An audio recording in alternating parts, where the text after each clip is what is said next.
Over to you, Susie. Thank you very much for that introduction, Christine. Again, just to reiterate a warm welcome for everyone. Thank you to our panelists and also for those attending and listening in. My name is Susan Kinnear. I'm the Director of Public Communication at Cardiff University, and I'm the CIPR's Chief Examiner for Digital Communications. So Richard and I were talking about this as a potential idea to try and, we know there's a significant amount of interest in apprenticeships, but not necessarily a great deal of knowledge and understanding about how they work. So we did talk about this briefly last year as an idea to try and, again, solve some of those questions or answer some of those questions.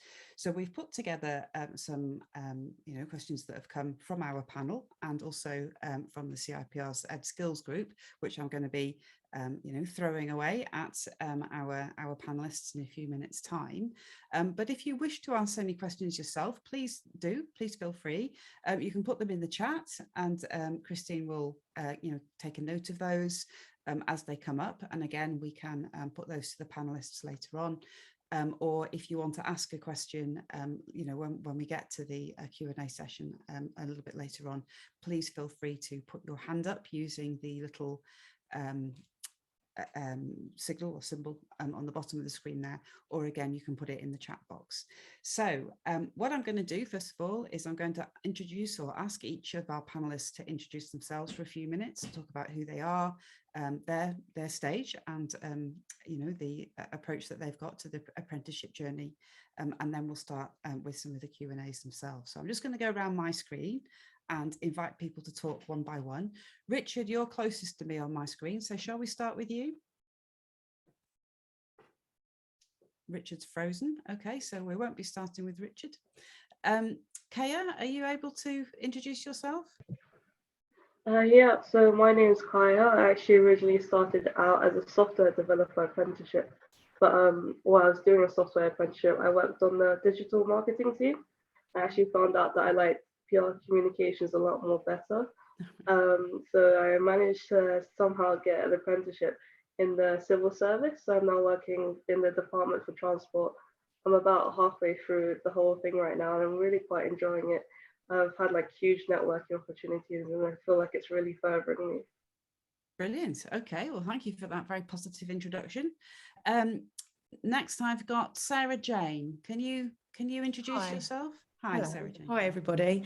So my name's Sarah Jane. I have been working in the PR industry for well over 22 years. I've worked in-house, I've worked at many agencies, and in 2014, I set my own fashion, beauty and lifestyle PR agency up. I've been working with apprentices as a coach for the last 4 years, and I'm also an endpoint assessor, and it's really good to see the apprentices coming through the ranks, and I'm really enjoying working with the apprentices. Brilliant. Thank you very much, Sarah. Oliver, if I can pass on to you next. Yeah, sure. Hi, everyone. My name's Oliver Quinn. I have just finished my level 4 apprenticeship in PR and comms in the Cabinet Office, and I've worked on quite a few teams around the Government Communication Service, mainly on the Brexit transition campaign, which we won 2 awards for, which was quite surprising. And now I work on the Great campaign, which is ran from Cabinet Office. So yeah, and I got a distinction in my apprenticeship, thankfully. So had a very nice endpoint assessor. Oh, well, big congratulations for that, Oliver. I think I saw that on LinkedIn as well. Richard, can I hand over to you now? You're back and clearly moving. Yes, I'm sorry about that. My Wi-Fi dropped. I'm Richard Goodwin. I'm the Managing Director of the training provider for PR and comms apprenticeships. We're called the JGA Group.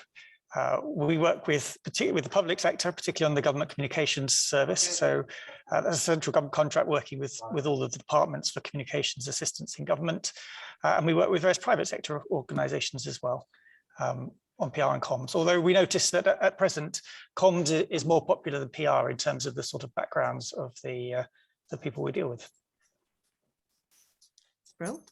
Okay, thank you for that, Richard. Tiana? Hiya, I'm Tiana Locker. I work at City and Guilds. City and Guilds is all about skills development, helping people to develop the skills that they need for growth. Internally, as an organisation, we have a really large focus on things like apprenticeships and endpoint assessment. And actually, my role internally is supporting our early talent to come up through the ranks and supporting them in programs like apprenticeships and internships. I actually joined the organisation about 10 years ago as an apprentice myself. So I've got a really good understanding of how they work and, opportunities and where they can lead to. Brilliant. Okay, excellent. Ellie? Yeah. Hey, so I'm Ellie. So I work at Ordnance Survey in the internal comms team. And I've just completed my apprenticeship in PR and communications, and I had my results last week. So I've been at OS for 5 years. I started literally 2 days after my last exam at uni. So yeah, I started as an intern in marketing, and I've had a few roles at OS before this one in internal comms. But my route to the apprenticeship was probably a little bit different because I'd actually started it just before I started my role, and it wasn't a requirement for the role. I'd asked if I could do an apprenticeship or some form of development in my previous role to help me progress, but then I got this job anyway. But it was really useful to still do alongside my role, and really helped with the transition into a comms role. Brilliant, excellent, thank you. So a range of different routes into apprenticeships. And last of all, Jenny.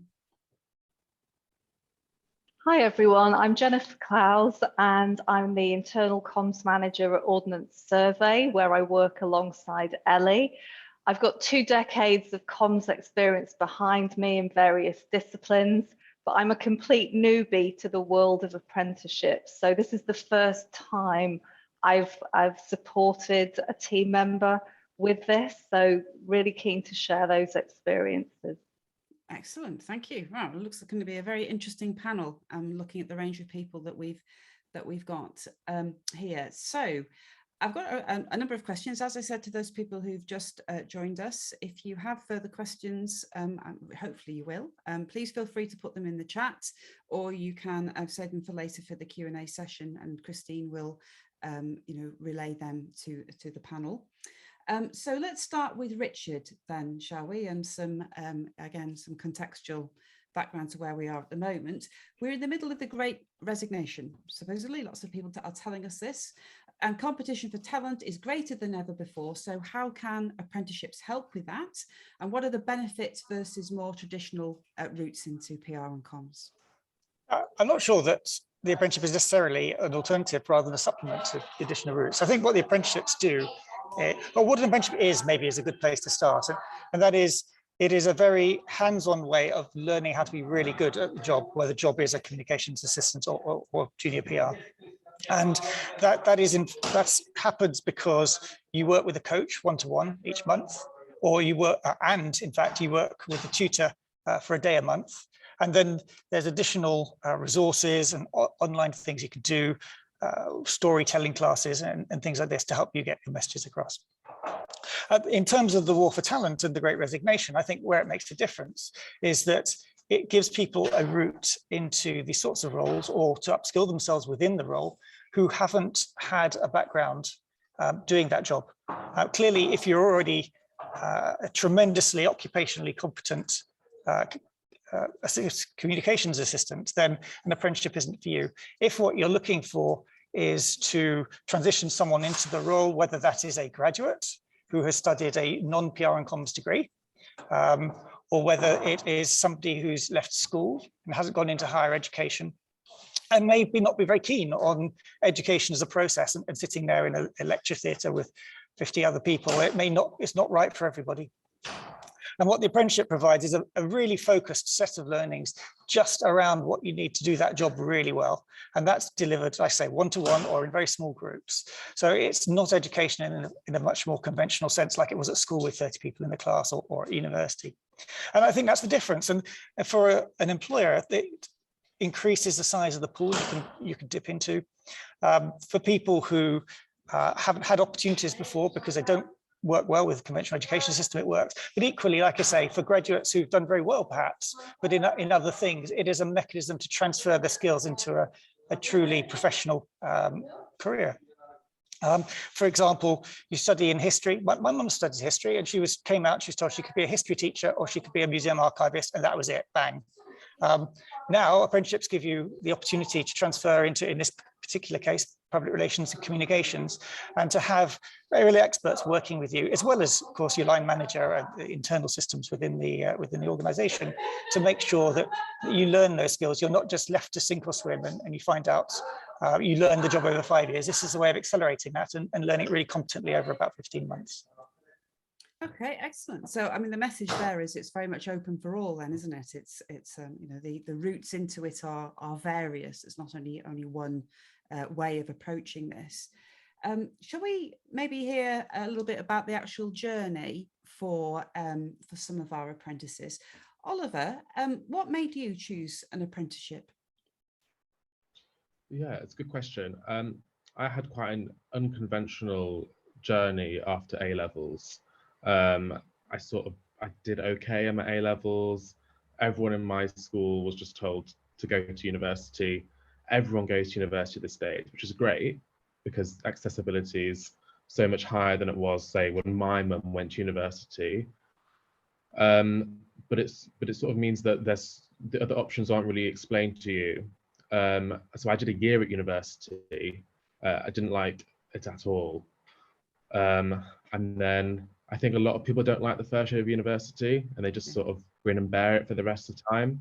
But I was like, nah, I can't do this for another 2 years. So I just dropped out and I was like, what do I do now?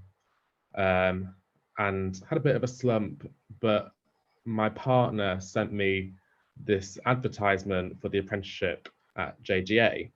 And so I just didn't think I'd get it, and I did. And it just, when I was reading the description of what it was, I was like, why haven't I seen this before? It sounds perfect.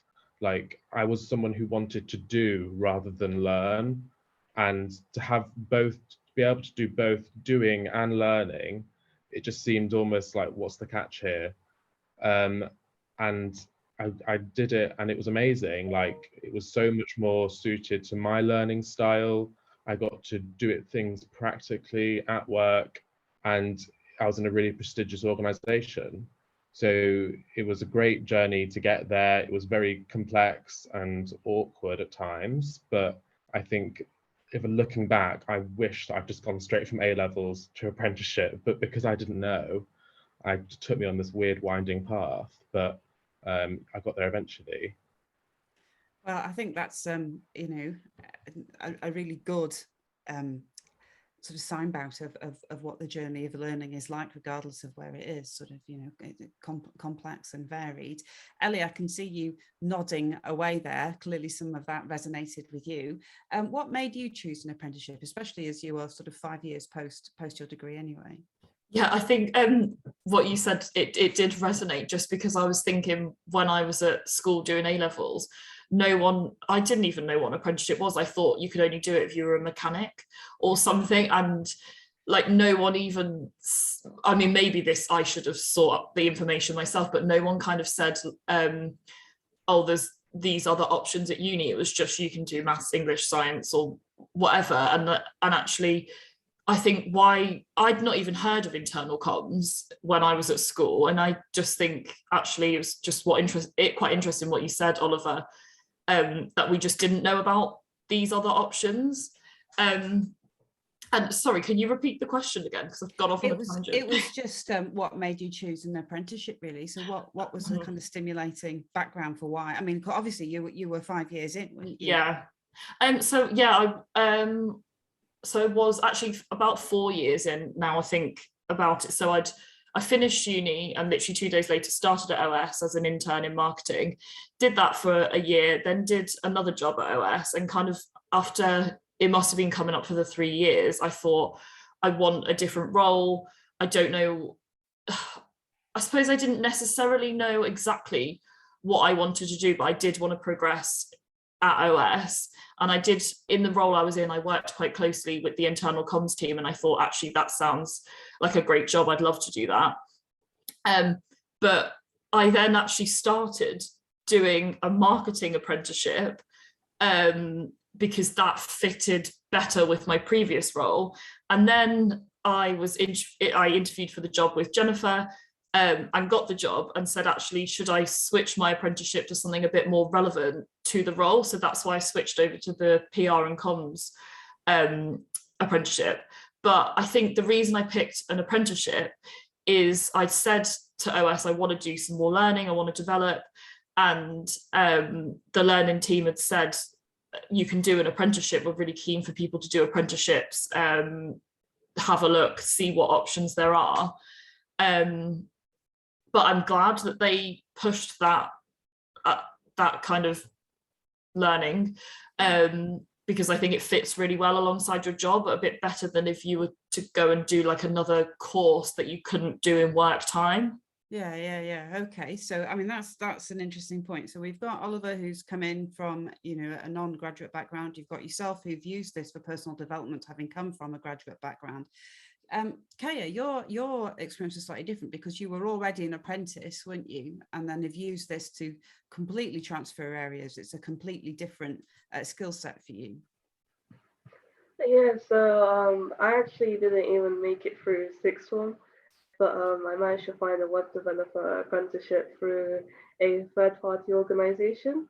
So I completed that at level 3, and then so I decided to move on to a PR one, which is one thing I liked better, at level 4. And when I was actually applying for the GCS one, I was a bit nervous. I felt like because I didn't do my A levels, I lacked a bit of sort of the core knowledge that other people had. But it turned out to be completely fine. Like, everyone was really nice to me, and that's really how I just got to the level 4 apprenticeship. Excellent. So you've all had kind of different entry points, and you've all sort of used the apprenticeship for different journeys, really, all around self-development, but from a different angle. So let's hear a little bit from some employers then. Tiana, how have apprenticeships benefited your business? Sorry, so I think they've probably benefited us in so many different ways. I think one of the biggest benefits is that what we do generally see in the teams where we have apprentices is an increase in things like motivation and productivity. And that's not just with the apprentices, it's actually across the teams. And it really spreads out. And what we're seeing is we have these really bright apprentices who have lots of questions. Some of them are challenging, but what they're actually doing, they're encouraging teams to think about things in completely different ways, and they're bringing us brand new ideas. So I think that's one of the biggest benefits. I also think as an organisation, it's enabled us to be more strategic in our approach to early talent. So we do apprenticeships and we know them. So where we found opportunities, we would do apprenticeships. But actually, because we've seen great retention amongst our apprentices, we've actually started to think, how can we really start to be strategic and identify things like skills gaps internally and start to fill them with apprentices, because we know that these are skills we need longer term. And actually, if we're getting great retention from our apprentices, this will help our organisation over time. So I think those are definitely some of the biggest benefits that we've seen as an employer. So developing talent from within, not just from the apprentice, but actually wider across the team as well. So yeah, really interesting benefit there. Jennifer, again, as an employer, how are you finding the process of supporting an apprentice? Because obviously you said that this was a new experience for you.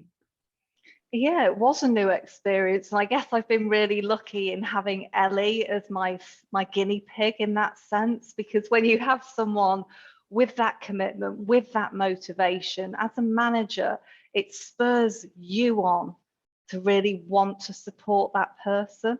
And it also makes you reflect on your own learning from, in my case, the past 20 years. So you dredge up that knowledge, that expertise, those frameworks. And it's actually a great practice. It really gave me a wake-up call. So thanks, Ellie, for helping me to develop as well. So I found the whole process absolutely brilliant and a really positive addition. So it's almost kind of stimulated a mentor-mentee relationship. Excellent. Okay, brilliant. Sarah Jane, obviously you're an assessor, so some of the things that the employers are saying here won't be new to you because you'll have seen this before. Do you think that apprenticeships work as well for PR agencies as they do for in-house? Because obviously we've got an example of both here. Yeah, absolutely. I mean, both sectors offer a wealth of knowledge that apprentices can develop across the industry. Communication's key for both sectors, and the apprentices hone their skills effectively to work with internal and external stakeholders. So it does work across both sectors. And I think through the learning, they become so knowledgeable within all elements of the PR industry, which can be applied across both agency and in-house. Right, excellent. So, I mean, we've got quite a bit of in-house here. In-house here, but you're saying it's just as effective for agencies as well. So for both the private Absolutely. and I mean, sector. I've worked in both sectors, so Yeah. I can see, you know, I run an agency now, and I've worked in-house, and the skills are applicable across both sectors. Brilliant. Thank you for that. Right, let's go back to Richard then. It's likely that lots of employers are perhaps more familiar with the traditional university route. As Oliver said, you know, no one had ever explained to him, and as Ellie said, no one had ever explained to him that these were options until much later on. And there is this kind of traditional association with them that's not necessarily in this field. So there may not, people coming to this may not necessarily understand what apprenticeships entail. What advice would you give them to support them in their apprenticeship journey? I think, first of all, make sure you are working with a good training provider. The training provider is the linchpin. It doesn't have to be us. It could be other people. There are others. But they do need to be good. And there are ways to measure if they're good. There are employer satisfaction statistics that are published on the government Find Apprenticeship Training Provider website. All training providers have Ofsted coming in and having a look at what they actually do. And that's another way to do it. Both of those are relatively low in effort ways of checking. One's a quick, well, both are a quick Google actually. If you Google Ofsted and the name of the provider, you get the report. And the Ofsted report always has everything summarized in a paragraph on the front page. People are just rated outstanding, good, not very good, or terrible, to paraphrase. And secondly, I guess it's make sure that you as an employer understand that your role within the apprenticeship is to mentor, and it is to be involved. It's not something you are just outsourcing to a training provider. It is something where you are playing an active role. And on the positive side, what it means actually is the apprentice. Oh, looks like the internet's just gone. Some very valuable advice there about looking at Ofsted, and also, you know, from an organisational perspective, ensuring that you're actively engaged. You know, it's not sort of passively farming the learning out itself. In terms of the same or similar question, what advice would you give? Oliver, what advice would you give to a young person considering whether an apprenticeship is right for them? I think it takes a level of honesty with yourself. I was so dead set that I had to go to university, or I had to do a certain route that was told and sort of expected from me from my school, and my family and all my friends were doing it, so I had to do it. But I think just being able to be really honest with yourself and realize that there's no set route for everyone. Everyone has their own learning style, and different things are better for different people. And so I think just taking that hard look at how you learn and what you want to get, and so that level of honesty will allow you to make the decision on whether an apprenticeship is right for you. An apprenticeship is right for me and right for Ellie and Kaya, but it might not be right for someone else. And just how university wasn't right for me.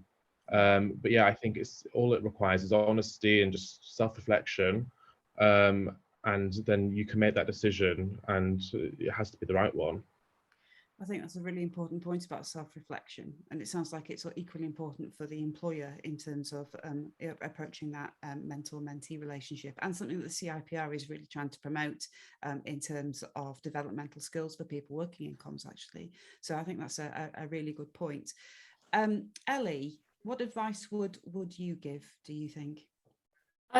So I would more say, if you're considering it, but you're worried because you think, oh, it might be lots of work, I'm not sure if I'm ready for that, I would say just do it, because the time's going to pass anyway, and you'll get to 18 months time and think, oh, if I'd just done it, it'd be done now.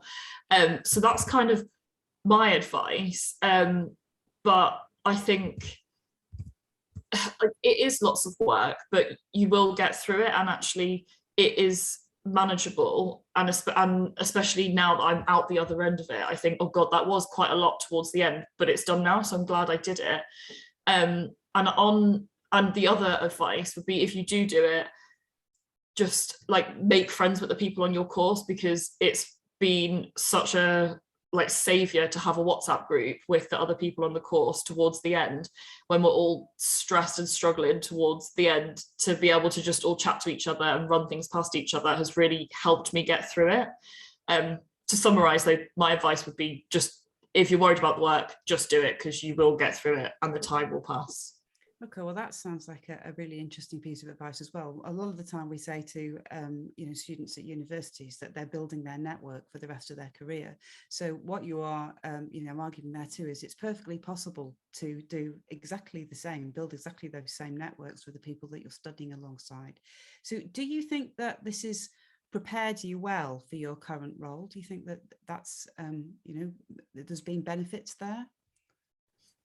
Yeah, definitely. I think even though I didn't necessarily kind of choose the apprenticeship alongside the role at the same time, I think it's definitely prepared me for the role, and definitely helped with some of the things that I would need to learn on the role. I've kind of learned as well on the course, and I think it brings you new ideas as well that you can bring back to the workplace and be like, oh, I learned about this. What do you think of that? Yeah. Okay, excellent. And again, you've got, in a way that's probably beneficial over a university, you've got a direct mentor working in the profession. You can ask those questions too. So, it sounds very good. Kaya, then, have you got any specific advice that you think that a young person listening to this might benefit from? I guess my advice would be, both in and out of the apprenticeship, don't be afraid to ask questions. So ask questions to a training provider, to your employer, to other colleagues, because you can also, especially within the civil service, move around to different teams. So I was working on the digital team for a bit. I was also working on the campaigns team for a bit. And this really helps you build up your whole sort of view of the working field that you're in. And it really helps you make sure that you want to do it and what specific area you want to go into. So yeah, I would just say to ask questions to everyone you can. Make sure you meet as many people as possible to build up your network. Excellent. Okay. So again, what you're telling us as well is that by doing this apprenticeship, you've also got those opportunities to expand your role, to create new networks, to build new experiences, probably because you're directly embedded in it in a way that perhaps you wouldn't be if you're in a university setting, because you're that little bit more removed, aren't you? So yes, okay, so some excellent advice. So be reflective, build your network. If you're worried about it, just get on and give it a go. Be prepared to ask lots of questions and be prepared to work in lots of different teams. So it sounds like there's some very, very good advice coming through there. Richard, we'll come back to you at the end, I think, if that's okay, and allow you to sort of have the final word on advice to people. I can see we've got some questions coming through, so I want to make sure we've got time for questions. If we can go back to Tiana. So apprenticeships are often seen as a way to support diversity and inclusion, where perhaps universities aren't necessarily so great at this, and also social mobility. Does this match up with your own experience? Yeah, I definitely say so. I think that has become a bit of a buzzword in the past few years, especially for apprenticeships. And internally, it's something that we're trying to do. But I think the one thing that people don't say enough is that it won't just happen organically, and you absolutely have to put the work in to make that happen. So some of the key things that you need to think about is, how do you attract a diverse group of people who you want to apply, who is it targeted at, and where are you advertising your opportunities? And actually, even before then, how are you engaging with people? So, have you got an early talent pipeline, for example? Are you reaching out to schools, colleges, and within your local communities to enable people to know about your opportunities? Because a lot of the time, when you think about things like social mobility, people who you would like to engage with, they don't have the networks that other people would normally have. And I think the other thing that we've experienced is, for us to make it work for us, and it's something that we're really trying to drive forward, you have to make sure you've got a really well-rounded support package on top of the apprenticeship programme. Right. So what's really important is being able to bring people together, making them feel as though they've got the support. So as Richard said, you've got the apprenticeship training provider, and they are really key in having that kind of role. But actually, if you are able to, making sure you've got a key contact in HR who can provide that pastoral support, make sure that the line managers are well trained to support somebody that you're bringing in. So yes, inclusion and diversity is really important, and apprenticeships are a great platform for it, but you absolutely have to make sure that you're well equipped to support the people that you're trying to bring into your organisation. So making sure that you are going out to, the right sources for diversity and supporting those people once you've engaged them. Sounds like, again, excellent advice. Lots of really, really good points here. Jennifer, again, Tiana's been talking there about supporting people, who are working with apprentices. Have you found that your role as a manager has changed at all as you've been supporting Ellie through her apprenticeship? Yeah, I think it has changed, and for the better, because it's really brought, I think, a closeness not only to the relationship, but a greater focus on what we're doing. So as a manager, you set your objectives at the start of the year, and your team are set off in achieving them. But I think where the apprenticeship has really helped in bringing that extra rigor and discipline to what we're doing, why we're doing it, and then reflecting on, well, how did that go and how have we achieved it? So for me, it's been a huge positive to have this process, and it's brought a lot, to our work. So are you very much something that you can build into sort of development strategies, not just for apprentices, but more widely across the team? Brilliant. Well, that brings us back to Sarah Jane. Obviously, Tiana and Jennifer have been talking very, very positively about their experiences of working with apprentices. Do you think that employers' views about apprentices are changing? Are we moving away from this idea that apprentices are just for mechanics, or are we seeing a shift there in how people approach these? Absolutely. I think apprentices welcome fresh perspectives. They bring new talent into any business. And, they're passionate, there's energy there, there's enthusiasm. And I think, through the learning and applying their new skills, it really pays off. And I think, employers can see that. Hiring an apprentice is a commitment. It is a commitment, but it's definitely one that pays off. And I think, with the in-depth training that they receive, the employers are thrilled with the fresh talent that's coming through. The apprenticeship program plays such an important part in building that role, to make that role more successful, competitive, and bringing in a more diverse workforce. So I think absolutely employers' views have definitely changed. Oh, excellent. Well, it sounds like a very positive panel so far. So, Richard, before we hand over to the questions, unfortunately, you got cut off in the middle of your advice to people thinking about maybe taking up an apprenticeship, both from an apprentice's point of view and also from an employer's point of view. So is there anything that you didn't get a chance to contribute that you want to say now to wrap up? I don't think so. I'd like to agree with Sarah Jane, which is essentially that to some degree, common sense rules. And as an employer, you get out what you put in to some degree. So there is an element of mentoring. You are bringing someone into your organization who hasn't previously done that role. You bring in an experienced hire in, and of course, either they can do the role, they can't do the role, and they either fit with your culture or they don't fit with your culture. Here, you have the opportunity to mold somebody to your culture. But obviously, that takes a bit of working with them. So if there is an opportunity for them to go through other departments and do that sort of training scheme internally, then that's great. That's what you need. That's what people have traditionally done on graduate schemes, and there's no reason why this should be any different, just because it's a different form of education. But no, we're big fans of PR and comms apprenticeships, and there are about 250 apprentices in the country, not just with us, just broadly.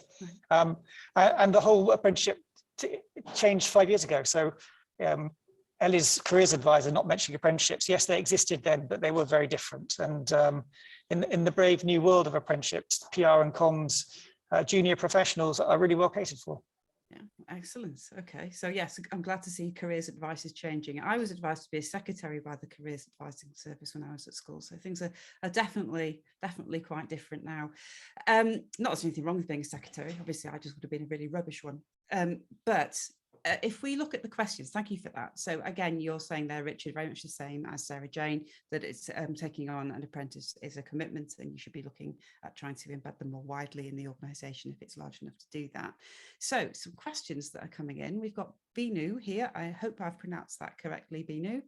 Binu is asking, are apprenticeships available for experienced or qualified mid-career level practitioners who want to get into more senior roles in comms?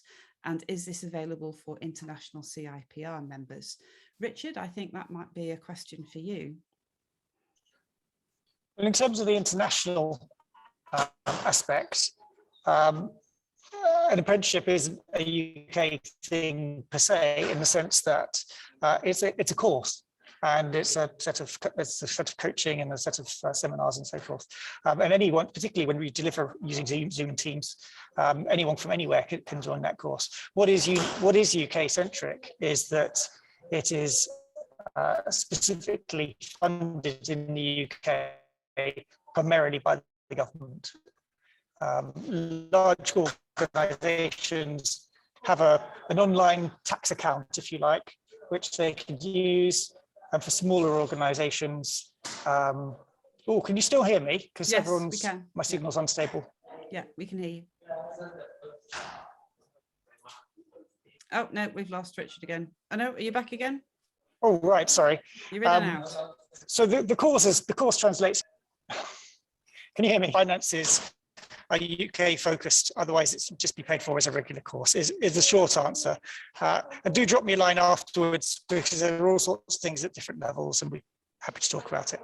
Okay, cool, excellent. So Bina, that's good advice to drop an email to Richard. If you don't have direct access there, you can contact us via the CIPR, and we can put you in touch with Richard. Unless Richard wants to share some contact details, you can always look him up on LinkedIn. He's fairly easy to find.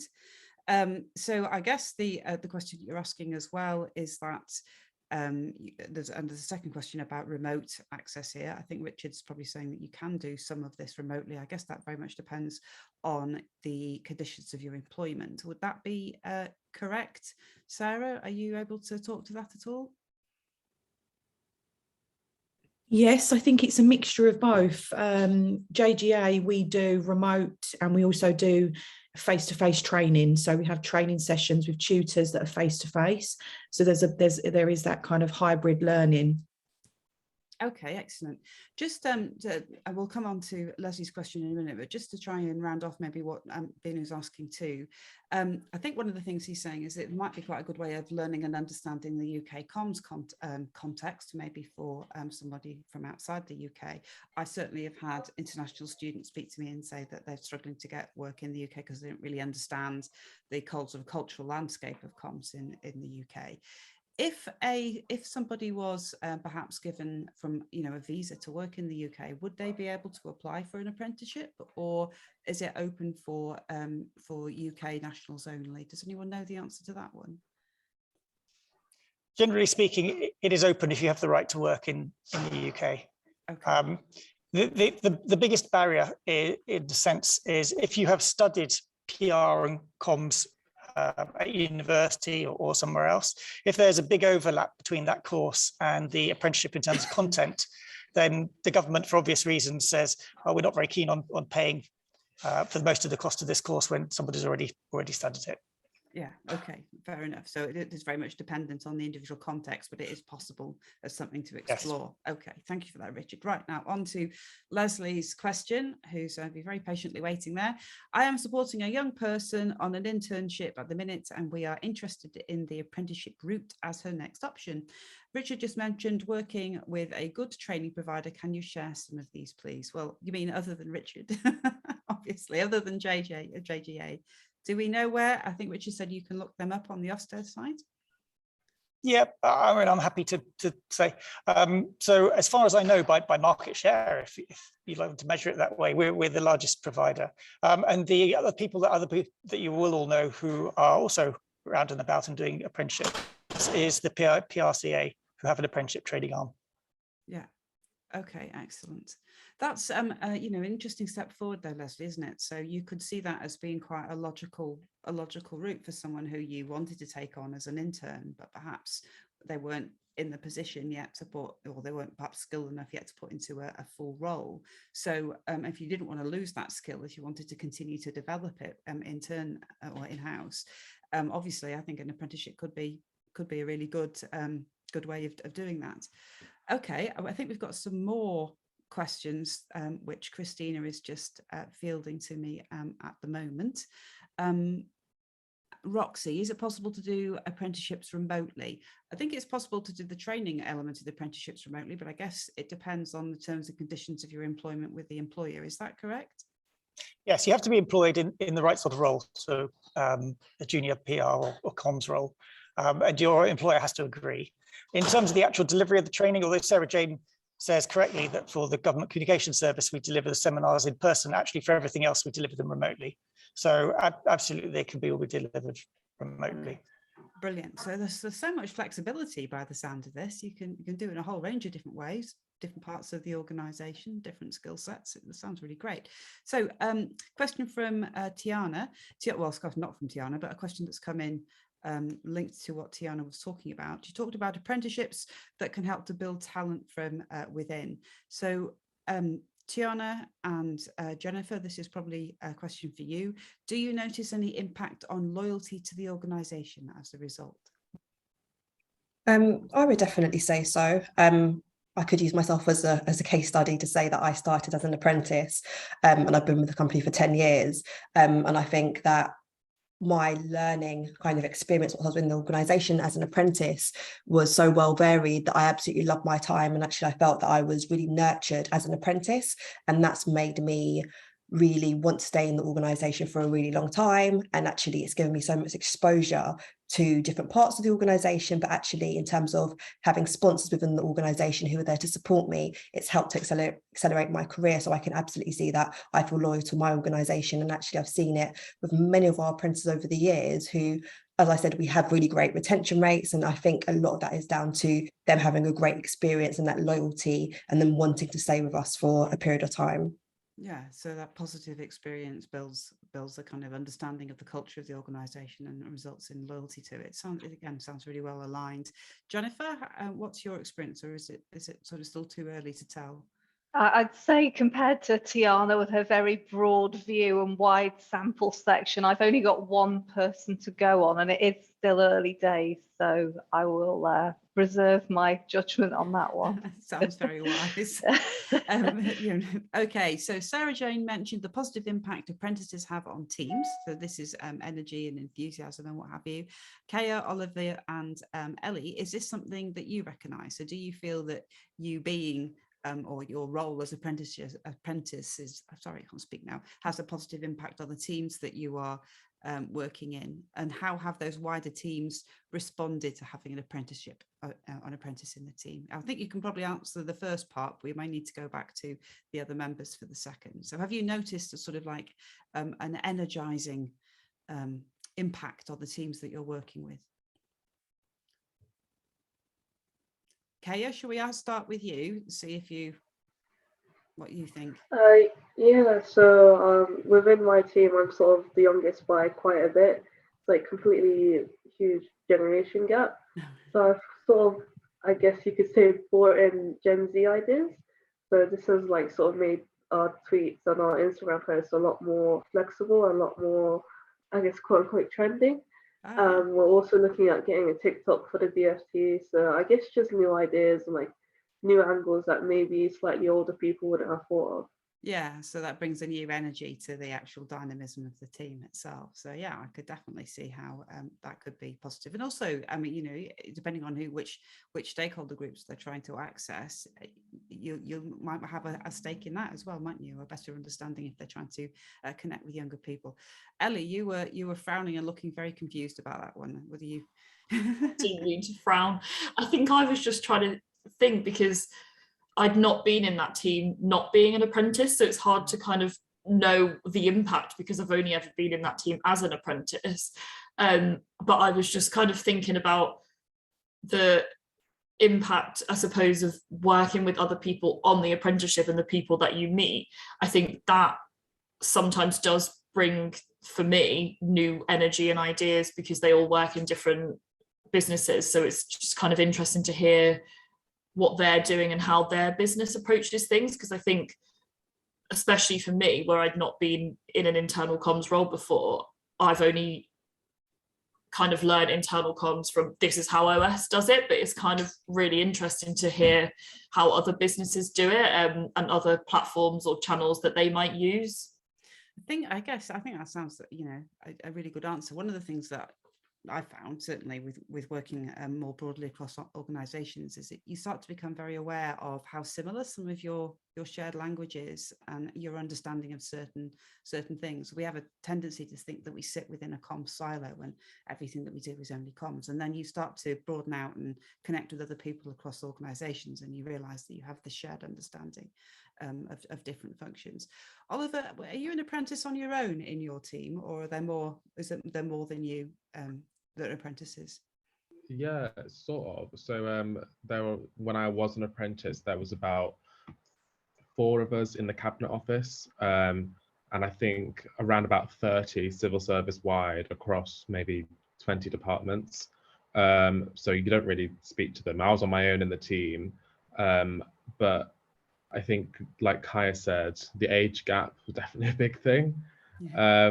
And then when we're working with agencies and some of the agencies we work with are really like hip and cool and modern, and everyone else in my team just didn't really get them, because they were all like new and like really cool and modern and young, and there was just that massive divide between agency and cabinet office, because cabinet office is generally full of old people.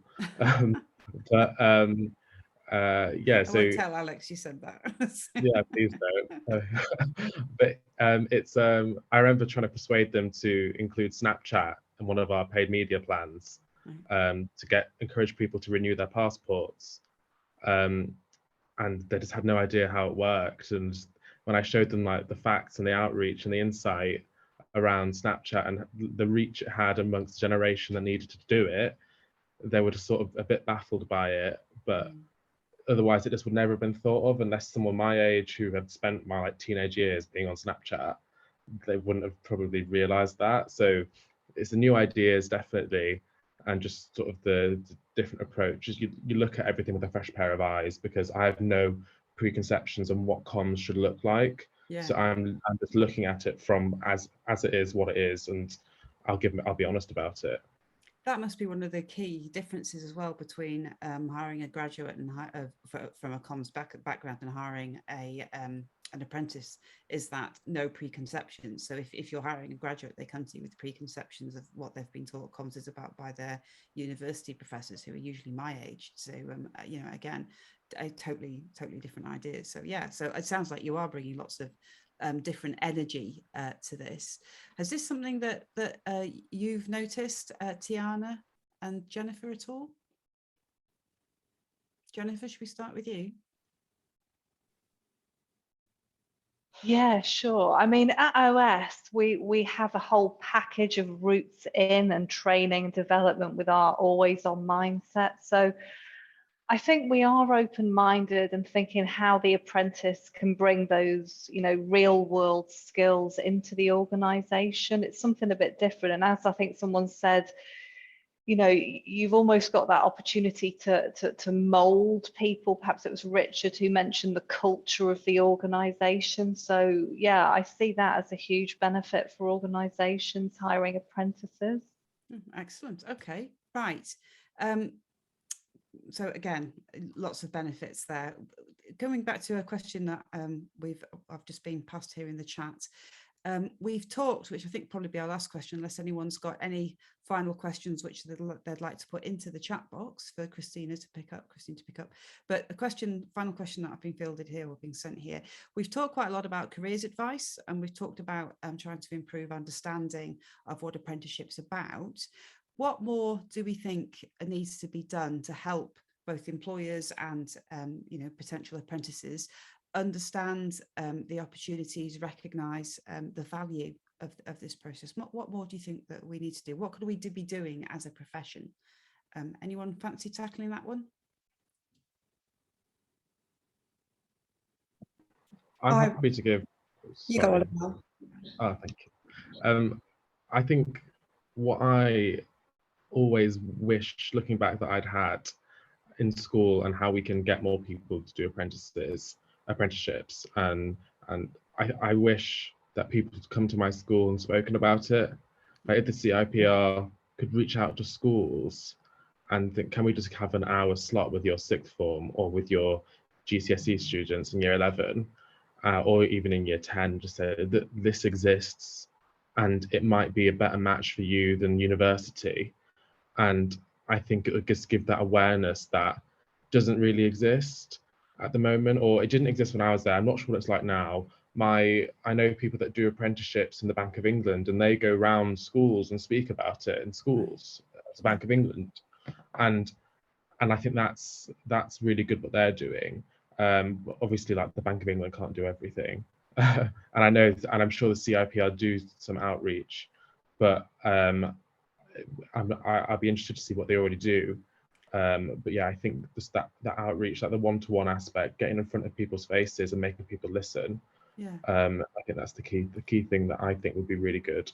I think that's an interesting point. I'm sure Christine and I can feed that back to the CIPR as a potential learning point for them. Tiana? Yeah, I think I would have just echoed everything that Oliver said, and I think school outreach is really key in making it happen. We, as an organisation, identified that it was something that we needed to do better.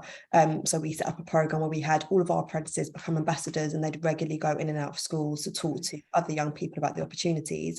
There are actually a few different networks where apprentices can sign up to become a part of these platforms to do that.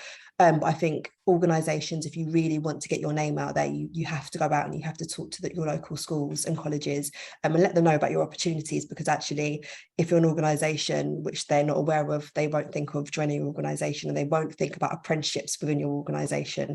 So it's really key that you get your apprentices in front of them, because I think they can most relate to your apprentices, not necessarily somebody else who hasn't been through it or hasn't got the experience. Yeah, so outreach is going to be really important for both parties here, isn't it? Jennifer, you have your hand up there. Yes, I was just going to echo something that Tiana said about telling those stories from the apprentice themselves. I mean, as we heard from Oliver and Kaya, you know, you work with some dinosaurs out there in your teams, and thinking about how we reach that young generation. Is it TikTok? Is it social media platforms? Is there a way that we can get a campaign out there telling the stories of apprenticeships and how they've benefited? Because I just remember my school days listening to some careers advisor, you know, might not be as impactful as hearing from the person themselves. So I'm just wondering if there's something there, thinking about how the army recruits people and the kind of campaigns they use. Yeah, no, I think that's again a whole set of really good points, and I'm sure Christine and I can feed that back.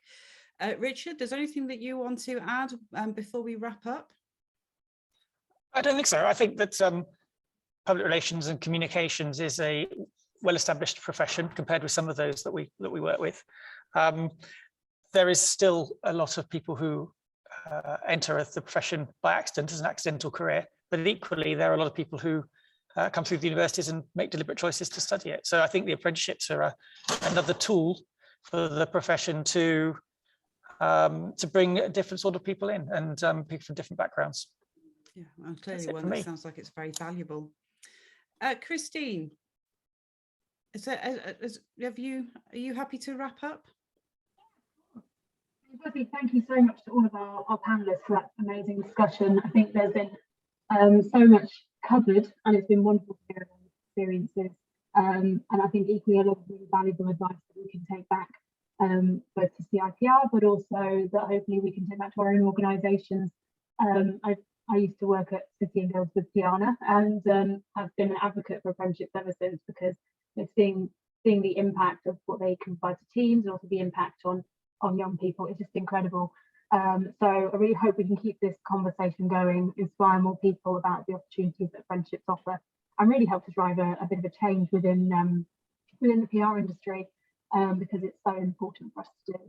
And within the CRPR, so helping the CRPR to recognise the value of this too. I think that's definitely a conversation we need to keep having. Completely. So thank you so much to all of our panelists for giving it your time and sharing your experiences, and really just helping us on this journey. And thank you so much to everyone who has been who joined this as well, and also for your great questions, some really insightful questions. We will make the recording available and be able to share that with you. And please, if there are others in your organisation who you think would be it would be valuable for them to see this, then let us know. If you have any other questions, then please do get in touch with myself directly. I'll put my email in the chat box. Otherwise, thank you so much. Okay, thank you guys. Thanks everyone. Thank you very much.